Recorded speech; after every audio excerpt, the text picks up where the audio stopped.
नमस्कार दोस्तों, कैसे हैं दोस्तों। आपका स्वागत करते हैं और आज मैं डिस्कस करने वाला हूं की फीचर्स क्या हैं यार बजट 2022-23 के। और भी डिटेल में ले जाएंगे बट अभी हम पढ़ेंगे कुछ की फीचर जो बहुत इंपॉर्टेंट है आपके लिए।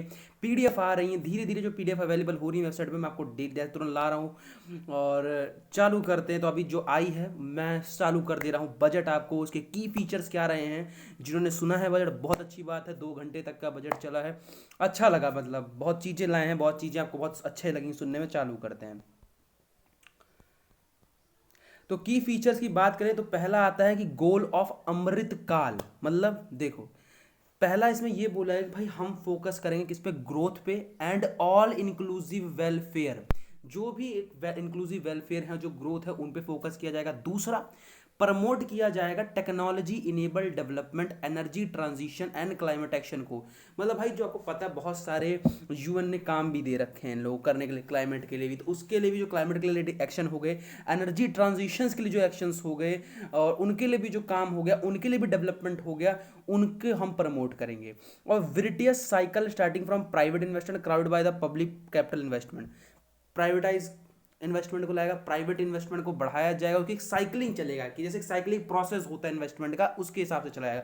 डिटेल में भी हम पढ़ेंगे, अभी हम सिर्फ की फीचर पढ़ रहे हैं, मतलब अभी शॉर्ट समरी जान रहे हैं। और देखो और डिटेल में समझो तो बेसिकली इस बजट में 4 को प्रायोरिटी दी गई, जिसमें आपने बार बार सुना होगा कि पीएम गति शक्ति को बहुत बोला गया, इंक्लूसिव डेवलपमेंट की बात की गई, प्रोडक्टिविटी इन्हांसमेंट एंड इन्वेस्टमेंट, मतलब इन्वेस्टमेंट की बात की, प्रोडक्टिविटी को बढ़ाने की बात की गई, सनराइज अपॉर्चुनिटी की बात की गई, एनर्जी ट्रांजिशन की बात की, क्लाइमेट एक्शन की बात की, और फाइनेंशिंग ऑफ इन्वेस्टमेंट्स, इनकी बात की गई है। और ये बताया गया कैसे हमारी economy, recovering of the economy reflective of countries resilience. जैसे आपने यहाँ पे देखा होगा कि भाई लॉकडाउन के समय में हमारी जैसे quarter first, quarter second, quarter third, quarter fourth की अगर हम रिपोर्ट देखें, देखो 2019-22 का देखें, तो अगर उन 4 क्वार्टर में देखो तो हमारी जीडीपी बढ़ी है यार, आप सबको पता है जीडीपी बढ़ी है। बट और हमारी जीवीए जो है, ग्रॉस वैल्यू एडिशन होता है, वो भी बढ़ा है, ऐसा नहीं है। बट आप देखेंगे जब फर्स्ट लॉकडाउन लगता है, फर्स्ट क्वार्टर में लगता है, पहला क्वार्टर लॉकडाउन में बीतता है, तो उसमें देखो जीडीपी जीवीए सब नीचे आ रही हैं। बट जैसे क्वार्टर सेकंड लॉकडाउन खुलने लगा, क्वार्टर थर्ड, क्वार्टर फोर्थ में जीडीपी इतनी बूस्ट हुई थी, रिकवरी फिर बाद में से अभी आप देख रहे होंगे तो 21-22 में फर्स्ट क्वार्टर में हुआ। तो मतलब ये दिखा रहा है कि भाई जहां जहां लॉकडाउन का फेस आया वहां तो हम गिरे हैं, हम थोड़ा नीचे की तरफ गए, बट हमने रिकवरी बहुत फास्ट की है। तो ये चीज़ अच्छी है। Indian economic staging at a sustained recovery, मतलब बात वो कह रहे हैं कि भाई हम जो रिकवरी कर रहे हैं वो सस्टेन्ड कर रहे हैं, मतलब ऐसा नहीं बिल्कुल सीधा रफ्तार, यूं सस्टेन मतलब ऐसे ऐसे ऐसे ऐसे।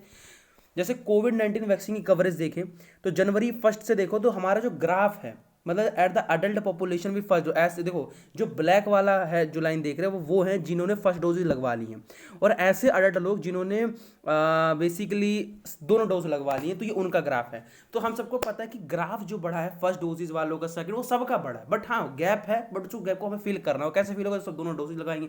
बट एक वो दिखा रहे हैं कि भाई मतलब आप ग्रोथ देखो कि ग्रोथ डे बाय डे, मतलब फर्स्ट डोज भी लगा रहा है वो भी बढ़ रही है, और जिनकी डोज पूरी हो रही है वो लोग भी बढ़ रहे हैं। ट्रेंड डेफिसिट इसमें बताया कि भाई ट्रेंड डेफिसिट का क्या है, उसमें फिजिकल डेफिसिट बताया कैसे राइट हैंड साइड पे इफेक्टिव, तो मतलब पूरा बताया भाई फिजिकल डेफिसिट देखो कैसा है। और बताया भाई क्वार्टर कैपिटल एक्सपेंडिचर जो बताया हुआ है वो कैसे बढ़ रहा है। होल प्राइस इंडेक्स बताया है, उसका इन्फ्लेशन का बताया, सीपीआई बताया, क्रॉस कंज्यूमर प्राइस इंडेक्स, ठीक है, उसकी बात की गई है। और नेट एडिशनल टू जो एडिशन हुआ है ईपीएफ में, ईपीएफ के सब्सक्रिपर्स में, देखो लॉकडाउन के पहले देखो तो नीचे है, बस सेकंड वेव के आने के बाद, सेकंड वेव और लॉकडाउन के बीच में, उसके आने का जहाँ पे कुछ नहीं था वहाँ देखो रिकवरी हो रही है। मतलब हमारी रिकवरी क्या हो रही है, सस्टेन्ड बेसिस पे हो रही है कि आप एक तरफ देखेंगे सर ऊपर भी हम जा रहे हैं, इधर नीचे भी जा रहे हैं, इधर ऊपर भी जा रहे हैं, इधर नीचे, तो वो रिकवरी गुड मानी जाती है, ठीक है। और फॉरेन एक्सचेंज रिजर्व का आप देख रहे हैं कि भाई अगर हम 2020-21 में देखो तो कितना परसेंट आ गया, और अब धीरे धीरे धीरे 2021 में थोड़ा फॉल हुआ है, बट तब भी हम जो हमारा ग्राफ है वो ऊपर की तरफ ही जा रहा है। और पीएम गति शक्ति की बात करें तो आपको पता है भाई पीएम गति शक्ति एक बहुत बड़ा इनिशिएटिव है, बहुत बड़ा इन्वेस्टमेंट है सरकार का, और बहुत फास्टिंग प्रोसेस है इसके अंदर। तो ड्राइव में 7 engine road, railway, airport, ports, mass transport, water way, logistic infrastructure, इन सबको लाया गया है इसके अंदर। नेशनल मास्टर प्लान का एम है कि जो इंफ्रास्ट्रक्चर है और लॉजिस्टिक है इसको वर्ल्ड क्लास, जो मॉडर्नाइजेशन वर्ल्ड क्लास लेवल पे इसको खड़ा करना है। और formulation of master plan for express जो हम कंप्लीट कर चुके, उन्होंने बात बोली है कि हमने भाई 25,000 किलोमीटर का नेशनल हाईवे हम वैसे कंप्लीट कर चुके मास्टर प्लान के तहत, और जो बचे हुए 25,000 किलोमीटर वो हम 22-23 में कंप्लीट कर लेंगे। Unified logistic interface platform allowing data exchange among all modern operator. मतलब देखो यूनिफाइड लॉजिस्टिक इंटरफेस प्लेटफॉर्म क्या अलाउ करता है कि ऑल जो भी ऑल मोड ऑपरेटर्स हैं, किसी डिफरेंट डिफरेंट टाइप के मोड ऑपरेटर्स हैं, वो सब लोग आपस में डाटा एक्सचेंज कर सकते हैं। कि भाई रोड आप ट्रांसपोर्ट अलग अलग कर रेल वाले, तो वो सब आपस में डाटा एक्सचेंज कर सकते हैं। इसके थ्रू ये लाया गया था पीएम गति से। यही तो है कि भाई हम डिफरेंट डिफरेंट मिनिस्ट्री का नहीं है, सबको एक लाएंगे और वो चीज़ फास्ट होगी। अब उसके तरीके क्या हुआ यार, अब मुझे, अब फॉर एग्जांपल मैं एग्जांपल बताता हूँ, बोलोगे सर हमें समझ नहीं है, समझो। जैसे फॉर एग्जांपल क्या हुआ, एक सड़क बनानी है, ठीक है, एक सड़क बनानी है। अब एक सड़क बनानी है, अब इंफ्रास्ट्रक्चर के भी डिफरेंट डिफरेंट ऑर्गेनाइजेशन होते हैं। अब मुझे पता है यार, अब उसी बगल में मुझे रेलवे भी निकालनी, उसी बगल में मुझे ये चीज़ करनी, तो मैं 10-10 मिनिस्ट्री का काम मुझे लगेगा। फिर बाई चांस कोई मिनिस्ट्री को गड़बड़ लग रही कि यार इसमें ऑप्टिकल फाइबर नहीं पड़ी है, वो है वो डलवाएगी, फिर दोबारा वो रोड हटेगा, फिर वो दोबारा रेलवे लाइन हटेगी, यहाँ पर ये चीज़ नहीं है, ये नहीं। तो ऐसा नहीं भाई, सबको एक करो और सबको एक के थ्रू काम कराओ, जिससे जो डाटा एक्सचेंज होगा, एक साथ लोग मेहनत करेंगे, एक चार्ज वो कर एक साथ जो करेंगे उसमें प्रोडक्टिविटी बढ़ेगी, काम तेजी से होगा। तो इसलिए इस चीज़ में बात की गई है। Open source mobility stack for seamless travel of passenger, four multi modal logistic park through PPP to be award in दोर पाइस। मतलब भाई 4 मल्टी मॉडल लॉजिस्टिक पार्क होंगे, किसके थ्रू बनाए जाएंगे, पीपी मतलब पब्लिक प्राइवेट पार्टनरशिप के थ्रू। और integration of postal and railway nectar facility parcel movement, one station one product, extending coverage under Kavach, 400 new generation Vande Bharat train. देखो इसमें बात की गई कि जैसे हमें, अब जैसे उन्होंने कहा कि जैसे हम भाई इंटीग्रेट करने जा रहे हैं, जैसे पोस्टल को भाई रेलवे नेटवर्क से करने जा रहे हैं, जैसे एक स्टेशन है तो एक प्रोडक्ट होगा, मतलब जैसे हाँ भाई इस स्टेशन का तो भाई इसका यही प्रोडक्ट होगा, ठीक है। और बताया गया कि इसके अंदर कि भाई हमने 400 न्यू वंदे भारत ट्रेन को लॉन्च किया है। तो चीज़ें मतलब आपको यहाँ से समझनी चाहिए कि पीएम गति शक्ति में क्या चीज़ें हैं और कैसे कैसे वो क्या क्या चीज़ें उसमें किया जा रहा है। और ये बात बोली गई है वंदे भारत, जिन्होंने पूरा देखा होगा बजट, भाई मैंने देखा है, मैंने कुछ बीच में नहीं छोड़ पाया, बट मैंने मैक्सिमम 5 पोर्शन देख लिया है। Multi modal connectivity between mass urban transport and railway station, national ropeway development plan as sustainable alternative to convention road, capacity building और इंफ्रास्ट्रक्चर प्रोजेक्ट। मतलब भाई उन्होंने बोला कि अब हम मतलब बहुत चीज़ें तैयारी करने इसमें हो रही हैं कि वैसे भाई अर्बन ट्रांसपोर्ट है, ठीक है, बहुत सारा अर्बन ट्रांसपोर्ट है एंड रेलवे स्टेशन है, उनसे इनको कनेक्ट करना रहेगा। नेशनल रोपवे डेवलपमेंट प्लान की बात की गई है, ठीक है, ठीक है, नेशनल रोपवे डेवलपमेंट प्लान जैसे आपने बहुत जगह देखा होगा कि जैसे यूपी में कोई था, मैं याद नहीं आ रहा, कि ऑल ओवर वर्ल्ड तो तीसरा, यूपी का फर्स्ट है जहाँ पे रोपवे को ट्रांसपोर्टेशन के लिए बार यूज़ किया जाने लग गया, ठीक है। मतलब अब हम ना कैपेसिटी बढ़ाने की बात करें यार, इंफ्रास्ट्रक्चर को जो आप बढ़ाएंगे उसकी कैपेसिटी एंगेज करेंगे तो और भी बड़ी बात है कि यार अब मैं देखो, आप सबको पता है कि यार ट्रांसपोर्ट के लिए जरिए बहुत कम है हमारे पास। देखो फैक्ट है कि ट्रांसपोर्ट के लिए क्या है, अगर हम एक शहर से दूसरे शहर जाना है तो हम क्या करेंगे यार, ट्रेन का यूज़ करेंगे तो अपनी गाड़ी का यूज़ करेंगे, बस इससे ज़्यादा क्या है, फ्लाइट का हो गया। बट अगर और भी चीज़ इसमें देखी जाए, और भी चीज़ में बढ़ाया जाए, भाई रोप वे अगर चीज़ आ जाएगी यार, आपको एक जगह से दूसरी जगह जाना और रोप वे के थ्रू जाए, जैसे आपने यूपी का मैं नाम भूल रहा हूँ शहर का, वहाँ पे वो किया गया, वो इंडिया का फर्स्ट है और वर्ल्ड लेवल पे थर्ड है वो। और एग्रीकल्चर एंड फूड प्रोसेसिंग की बात की गई, हम promote chemical free natural farming starting with farmers land cross to river Ganga. मतलब ऐसे फार्मर जिनकी लैंड रिवर गंगा के पास है, वहाँ पे जो नेचुरल फार्मिंग है, जो केमिकल फ्री है, उसको भाई प्रमोट करना है। और प्रमोट करना है post harvest valuation, consumption and branding of millet products, इनको प्रमोट करना है। डिलीवरिंग और delivery of digital hitech service, मतलब भाई जो देखो आज तक आपको हम सबको पता है, देखो मैं कहता हूँ मैं बजट ऐसा नहीं पढ़ाता हूँ कि मुझे आपको बजट रटवाना नहीं है, मुझे फील कराना है कि आप भी उसी संसद में प्रेजेंट थे और आप भी वो चीज़ सुन रहे थे। ये सुनो यार, देखो एग्रीकल्चर आज आपको पता है कि ऑल ओवर अगर वर्ल्ड में देखोगे, एग्रीकल्चर का देखोगे तो हर जगह का सिस्टम अलग है, ठीक है, हर जगह का सिस्टम अलग होता है, हर जगह का काम अलग होता है, हर जगह के कहीं कहीं देखते हो भाई किसी के एग्रीकल्चर इक्विपमेंट बहुत हाई टेक है। हमारे इंडिया में भी एग्रीकल्चर धीरे धीरे फेस में बढ़ रहा है, बट सरकार अब उसको बढ़ाएगी पीपी मोड के, मतलब पब्लिक प्राइवेट पार्टनरशिप मोड के थ्रू बढ़ाएगी, क्योंकि ना तो अकेला पब्लिक इसको सॉल्व कर सकता है, ना अकेला प्राइवेट, इसको दोनों मिलकर काम करेंगे। यूज ऑफ किसान ड्रोन टू एड फार्म, भाई किसान ड्रोन की बात की गई। Launching fund with blended capital of finance agriculture startups है उनके लिए भाई फंड की बात की गई है। देखो इसमें बताया गया enhance procurement to support higher distribution during pandemic. तो देखो जो प्रोक्योर किए गए जो हाई जो बेसिकली पेंडेमिक में देखो राइस की डिमांड देखो कितनी बड़ी, कितने लाख इन टन्स खरीदा गया, वीट कितने लाख टन्स खरीदा गया। और अगर एक तरफ देखेंगे तो बताया रिकॉर्ड फूड ग्रेन प्रोडक्शन की जो बात हुई है तो कितना हुआ, तो 2020 तो हमारा मतलब यहाँ क्यों बात की कि हम जो भी बढ़ रहे हैं वो सस्टेन बेसिस पे बढ़ रहे हैं। मतलब हम ना तो कोई जे कर्व ले रहे हैं कि सीधा जे कर्व ले रहे हैं, जे कर्व एक समय तक है, एक समय तक उसकी भी लिमिट है भाई, वो भी फिर जे कर्व तो यूं हो जाएगा। हाँ लेकिन जे कर लाना पड़ता है, बट अगर उसमें सस्टेन्ड बेसिस पे रहोगे तो वो आपको लंबे समय लॉन्ग टर्म ग्रोथ की बात की गई है। और क्या बोला कि हाँ इंप्लीमेंटेशन की बात की गई, implementation of Ken Betwa link project benefiting 9.1 lakh hectare farm land providing drinking water of 62 lakh people generating 1000 megawatt. मैंने कहा भाई जो इंप्लीमेंटेशन हुआ है, implementation of Ken Betwa link project है, इसमें फायदा किसको मिला, 9.1 लाख हेक्टेयर फार्म लैंड को फायदा मिला है। प्रोवाइड इसमें क्या क्या गया है, drinking water to 62 lakh people को दिया गया, जनरेट हुआ क्या 130 megawatt power. 5 more such product इसके अंदर है इंप्लीमेंटेशन के। और देखो अब ग्रोथ बताई जा रही, ग्रोथ सेक्टर अगर हम देखें, रीसाइलेंस जो ग्रोथ इन एग्री सेक्टर देखें तो थोड़ा है, डाउनफॉल है उसमें, इतना ज़्यादा ग्रोथ नहीं। 2016-17 कंपेरिजन में देखेंगे तो 2021-22 में है।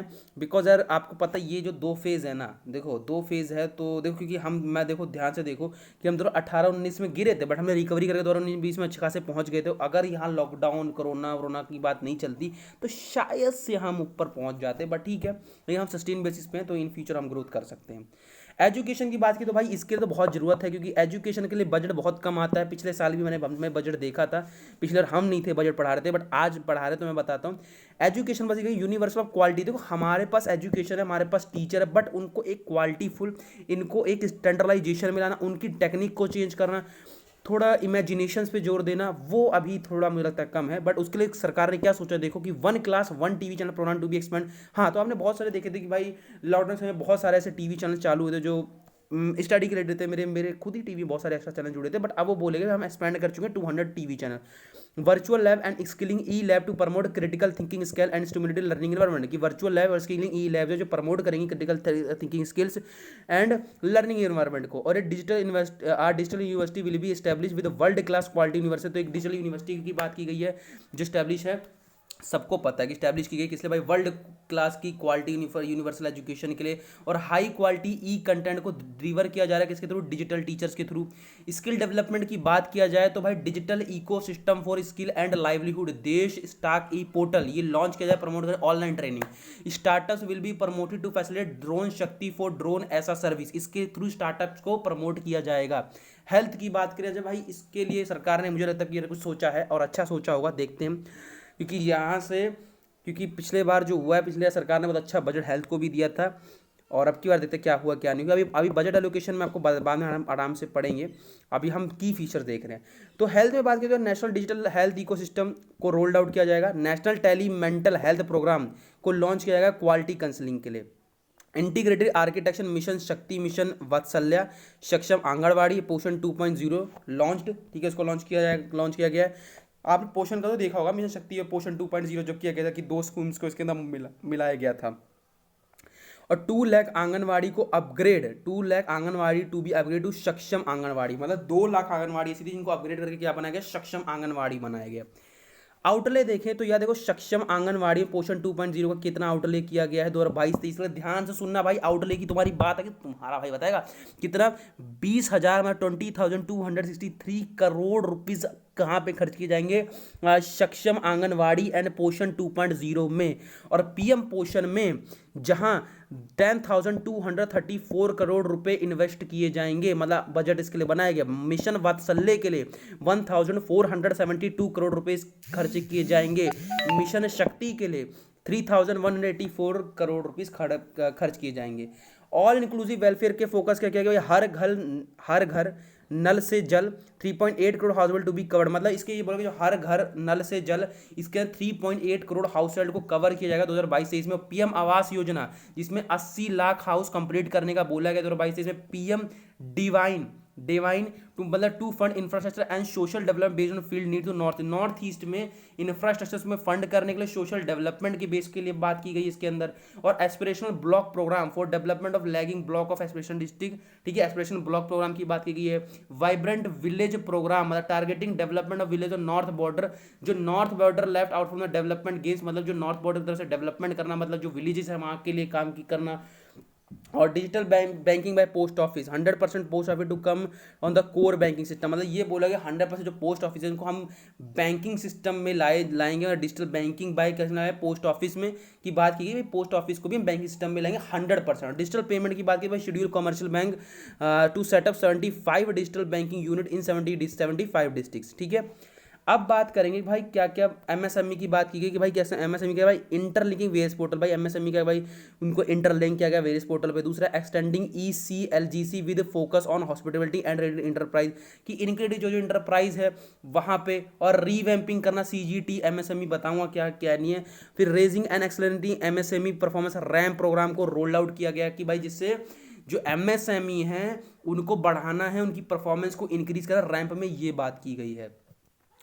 प्रोडक्टिविटी इन्हांसमेंट एंड इन्वेस्टमेंट की बात किया जाए, ठीक है, productivity and enhancement and investment की बात किया जाए तो ईज ऑफ डूइंग बिजनेस 2.0 पता है। और दूसरा ease of living, ease of doing business 2.0 देखें तो trust based governance, integrate of central and state level system through IT bridges, expanding scope of पर Parivesh portal, unique land parcel identification number for IT based management of land record, establishing C pace facilitate voluntary wind up of company, end to end online e bill system utilising surety bonds and government procurement, AVGC promotion task for support 5G under PLI scheme, opening up defend R&D industry startups and academy है। देखो ease of business 2.0 में ये बात की गई है कि कैसे हम एक माहौल बनाएं, कैसे हम चीज़ें करें कि जिससे जो भी एक नया स्टार्टअप आ रहा है, जो नया एक बिजनेस करने आ रहा है, उसके लिए चीज़ें आसान बनाना, कि उसको हर चीज़ पहले से मिल जाए, ठीक है, उसको हर चीज़ पहले से मिल जाए, उसको एक पोर्टल बनाया जा रहा है, उसको एक्सपेंड किया जा रहा है, उसको आईटी की तरफ से जो आईटी चीज़ें चाहिए होती हैं वो इसके अंदर बात की गई है। गवर्नमेंट सिस्टम की बात की, गवर्नमेंट का सपोर्ट करेगी, क्या क्या मतलब इस्टेब्लिश किए जाएंगे इसके अंदर बात की गई है। बिलिंग सिस्टम जो होता है उसके लिए बात की, बॉन्ड्स तक के लिए बात की गई है, इसके जो 5G है जिसको पीएलआई स्कीम के तहत सपोर्ट किया जाएगा, ये तक की बात की गई है इसके अंदर। देखो मैंने कहा था मेरा बजट बढ़ाने का तरीका ये है कि जो आपको पूछा जा सकता है, जो आपके लिए बिल्कुल है।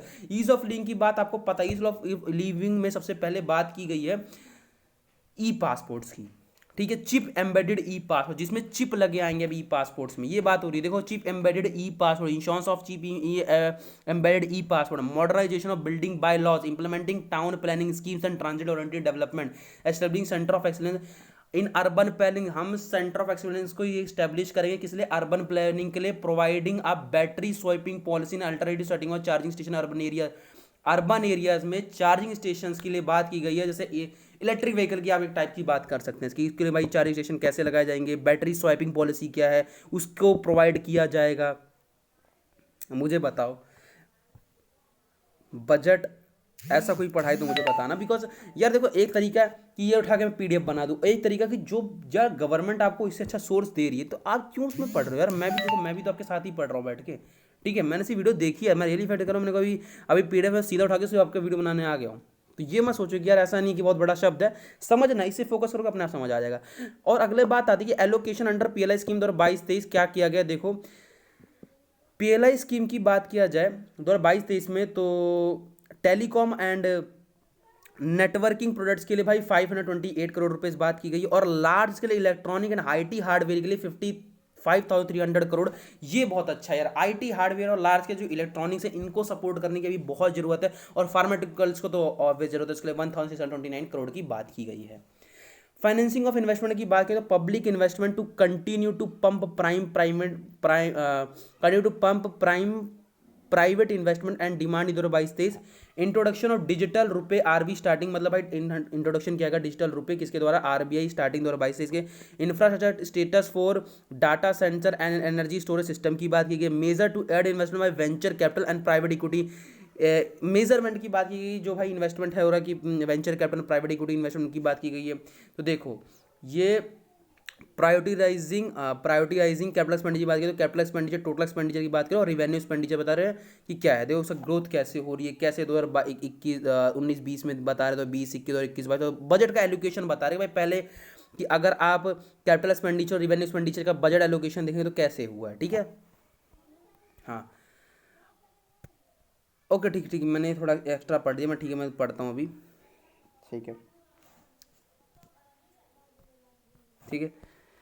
तो मोबिलाइजिंग रिसोर्सेज की बात किया जाए तो मैं दोबारा बताता हूँ उसमें क्या है कि green bonds to mobilise resources for green infrastructure, green bonds लाए जाएंगे जिस पता चल गया।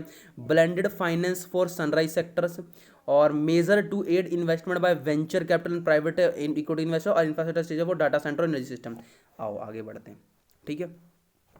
Providing great physical space to state, enhance outlet to scheme financial assistant to the states for capital investment, मतलब भाई जो स्टेट्स के लिए फाइनेंशियल असिस्टेंस है उसको थोड़ा सा बढ़ाने की बात की गई है, बड़ा अच्छी बात है। For 2022-23 state will be allowed a physical deficit of 400% of GSDP which 0.5% will tie to power sector reforms. ठीक है, तो ये बेसिकली बताया जा रहा है इसके अंदर कि स्टेट के बारे में बताया जा रहा है कि मेजर जो डेफिसिट और डेट इंडिकेटर है ऑफ स्टेट गवर्नमेंट्स का, कि उनका जीडीपी परसेंटेज की बात हो रही है कितना है, कि ग्रॉस फिजिकल डेफिसिट स्टेट्स के कितने हैं, रिवेन्यू डेफिसिट कितने हैं, डेब्ट जीडीपी कितनी है, ये बात हो रही है। तो आप तीनों के ग्राफ बिल्कुल देख सकते हैं, अच्छे से देख सकते हैं। ठीक है, अब मैं टैक्स प्रपोजल की बात करूंगा, जो सबसे important factor as a commerce students point of view और एज आपके point of view. Allowing tax payer to file updated return with 2 years for correcting errors. देखो बताया गया कि आपके एरर आ जाते हैं फाइल, मतलब जब आप टैक्स पेयर को बताया गया तो उसको उस रिटर्न को अपडेट करने में विद इन 2 ईयर्स में बताया गया, उस एरर्स को करेक्शन की बात की गई है। Tax relief to person with disability, मतलब जो डिसेबिलिटी पर्सन उसमें टैक्स रिलीफ की बात की गई है। Reducing alternate minimum tax and surcharge for reducing, मतलब कम किया गया जो अल्टरनेटिव मिनिमम टैक्स रेट है और सरचार्ज फॉर कोऑपरेटिव्स, और इंक्रीज टैक्स डिडक्शन लिमिट और employ contribution to NPC accounts of state government employ. जो स्टेट गवर्नमेंट एम्प्लॉय हैं उनके लिए इंक्रीज किया जाएगा टैक्स डिडक्शन जो लिमिट है एम्प्लॉयज कंट्रीब्यूशन में to the NPS account of state government employees, उनको उनके लिए वो टैक्स जो है डिडक्शन वो इंक्रीज किया जाएगा। Extending period of incorporation of eligible startup providing tax initiative. Income from transfer of virtual asset to be tax at 30%, मतलब जो इनकम होती है आप ट्रांसफर करते हैं वर्चुअल एसेट को, उसका टैक्स कितना बनता है, 30% बनता है। Better in litigation management to provide repetitive appeals. देखो बॉइंट जीएसटी कलेक्शन देखे तो 21-22 में तो यार कोविड वेव में तो थोड़ा गिरा है दोनों में, लेकिन बट जैसे कोविड वेव खत्म होती है उसके बाद देख रहे हैं हम धीरे धीरे इंक्रीज हमेशा ही होता है। ठीक है, any surcharge cess on income and profits not allow होगा बिजनेस एक्सपेंडिचर में। Custom administration to be fully IT driven in cess passing out concessional rate in capital goods and project imports gradually and apply a moderate tariff of 7.5%. Review of custom exemption and tariff simplification. Custom duty rates are being calibrated to provide a graded rate infrastructure to facilitate domestic electronic manufacturing. Rationalization of exemption on implementation and tools for agri sector manufacturing in India, मतलब कि थोड़ी छूट दी जाएगी जो ऐसे tools हैं basic जो agree sector की बात की जाए जो इंडिया में है उसके लिए, जो मैन्युफैक्चरिंग की बात की, जैसे rationalisation of exemption and on implements and tool for agri sector manufacturing India, मतलब जो इंडिया में मैन्युफैक्चर जो एग्री सेक्टर जो हो रहे हैं उसमें थोड़ी छूट दी जाएगी। ठीक है, और extension of custom duty exemption to steel scrap, तो भाई जो कस्टम ड्यूटी एग्जामिशन थी स्टील क्रैप पे वो एक्सटेंशन में थोड़ा बढ़ाया जाएगा उसको। Reduction of duty on certain inputs required to shrimp aquaculture और unblended fuel shall attract additional differential excise duty. Rupee comes from, अब भाई ये सबसे बड़ा मतलब अच्छा मुझे लगता है इसको पढ़ाना लोगों को कि रुपी हमारे कहाँ सबसे ज़्यादा आ रही है। जो अब जो बंदा यहाँ तक रुका है, जिस बंदे ने सोच रहे कि भाई मुझे कैसा भी है मैं देखूंगा, उसके लिए सब समझ आने वाला यहाँ थे। इसलिए मैंने लोगों को देखता हूँ कि बहुत लोग जल्दी भाग जाते हैं बजट से, ये अरे मैंने बढ़ना हम क्यों करेंगे, हम कहते हैं जो यहाँ तक आया उसको ऑल चीज़ समझ आ जाएगी। तो सरकार का पैसा कहाँ से सबसे ज़्यादा आता है, तो सरकार का अगर मैक्सिमम पैसा देखेंगे तो भाई बोरोइंग एंड अदर लाइबिलिटी से 35% पैसा आता है, और बहुत अच्छी बात है ना, अच्छी बात है ना। और जीएसटी से या जीएसटी से कुछ ज़्यादा नहीं आता, जीएसटी से 16% आता है जिसको बढ़ाने की ज़रूरत है हम लोगों को। और फिर देखेंगे तो यार इनकम टैक्स से 15% आता है, और फिर कॉर्पोरेट टैक्स से आता है, और यूनियन एक्सरसाइज ड्यूटी से आते हैं कुछ पैसे, कस्टम से 5% आता है, नॉन टैक्स रेवेन्यू आते हैं, और नॉन डेब्ट रेसिप्ट्स आते हैं। और खर्चे कहाँ होते हैं, तो सबको पता सबसे ज़्यादा खर्चे सरकार के कहाँ हो रहे हैं, सबसे ज़्यादा बताओ दोस्तों, किस आपको कहाँ लगता है कि सबसे ज़्यादा सरकारी खर्चे कहाँ होते हैं, सबको पता है सबसे ज़्यादा खर्चे सरकार के इंटरेस्ट पेमेंट्स में होते हैं, और आज भी हो ही रहे वो। ठीक है, और फिर उसके बाद आता है भाई state share of taxes and duties उसमें होते हैं, और सेंट्रल सेक्टर स्कीम्स में होते हैं। ठीक है, और finance commission on and other transfers में होते हैं, और अदर एक्सपेंडिचर्स हो गए, और सेंटर स्पॉन्सर्ड स्कीम्स हो गई, सब्सिडीज़ हो गया, डिफेंस हो गया, पेंशन्स हो गए, इन पे खर्चे हो रहे हैं। बजट एट अ ग्लांस देखें यार, तो अगर रेवेन्यू रिसिप्ट्स की बात करें तो वो बढ़ के 2022 में 23 कितना है, देखो 22,000, ओके तो ये बढ़ रहा है। ठीक है, ओके तो सकती है करोड़ में यार, तो थोड़ा ये, हाँ, तो 20 करोड़, 2 लाख, नहीं 2 करोड़ 20, यार थोड़ा मुझे पढ़ने दिक्कत हो रही है, हाँ, 2 करोड़ 2 लाख 4,422, ठीक है, यही है रिवेन्यू हमारा, रिसिप्ट और कैपिटल स्पीड्स आप देखेंगे 2022-23 का कितना है, ये कुछ 17, अरे यार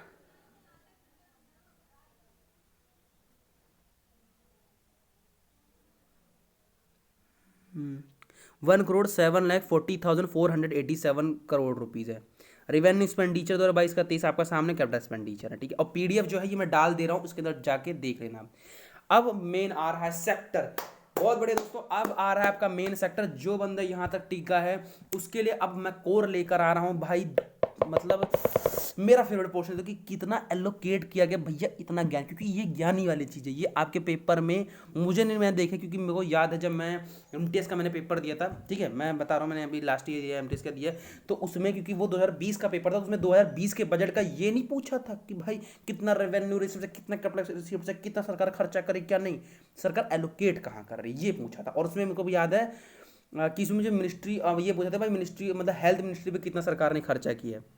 तो देखो कुछ मेजर स्कीम से सरकार क्या खर्चा करी, तो national health mission, national health mission की अगर मैं बात करूं,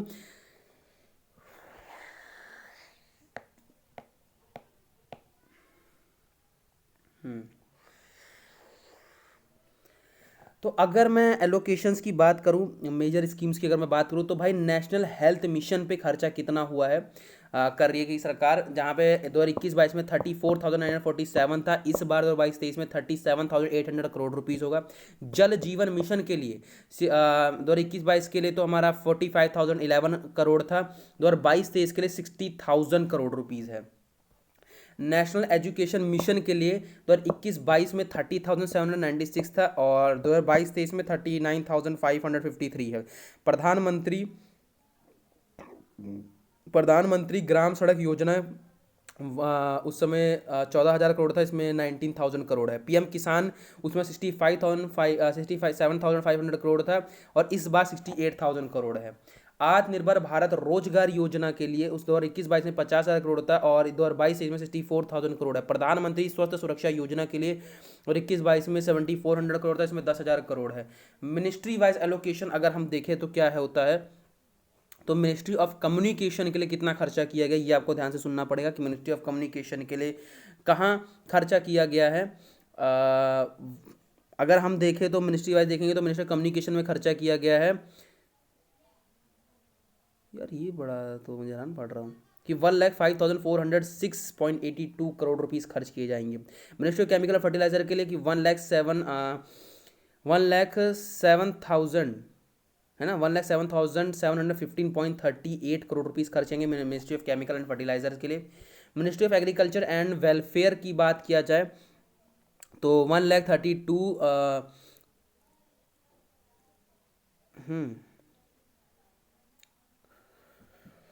1,32,513.62 करोड़ रुपीज़ खर्चेंगे ministry of agriculture and welfare के लिए। मिनिस्ट्री ऑफ रूरल डेवलपमेंट के लिए खर्च किए जाएंगे 1,38,203.63 खर्चेंगे। मिनिस्ट्री ऑफ रेलवेज के लिए 1,40,367.13 करोड़ रुपीज़ खर्च करेंगे। मिनिस्ट्री ऑफ होम अफेयर्स के लिए 1,85,776.55 करोड़ रुपीज़ खर्चेंगे। Ministry of road transport highways के लिए 1,99,177.7 करोड़ रुपीज़ खर्च किए जाएंगे। Ministry of consumer affair food and public distribution के लिए 2,70,684.46 करोड़ रुपीज़ खर्च किए जाएंगे। मिनिस्ट्री ऑफ डिफेंस के लिए 55,25,166.15 करोड़ रुपीज़ खर्च किएंगे मिनिस्ट्री ऑफ डिफेंस के लिए।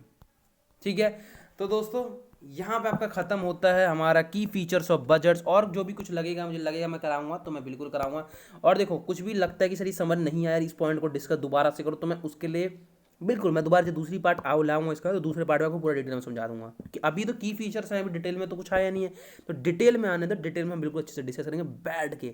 बट की फीचर से की फीचर बता दे, और कुछ भी डर लगे यार ये समझ नहीं आया सर, ये नहीं समझा, ये नहीं समझा, तो पूरी वीडियो लेकिन देखना पड़ेगा यार, ऐसा नहीं कि आधा दूरी वीडियो देख के भाग जाओ फिर कौन ये नहीं समझा। नहीं भाई, मैं उन्हीं के लिए डाउट सॉल्व करता हूँ जो पूरी वीडियो देखते हैं, जो पूरे वीडियो में बने हैं, पूरे वीडियो देख लिया उन्होंने कि हाँ अब हमें आ गया समझ। क्योंकि ये आधे बीच बीच में उठ के देखो कोई फायदा नहीं है, पूरा शुरुआत से देखो, क्योंकि ज़्यादा बड़ी वीडियो नहीं है, मात्र 30 मिनट की वीडियो है। अगर थोड़ा सा देखोगे नहीं समझ आएगा तो बिल्कुल कमेंट करना कि सर मुझे समझ नहीं आ रहा है, तो मैं भी कहूँगा कि मैं थोड़ा वेट करो, मैं तुम्हें अभी समझा दूंगा।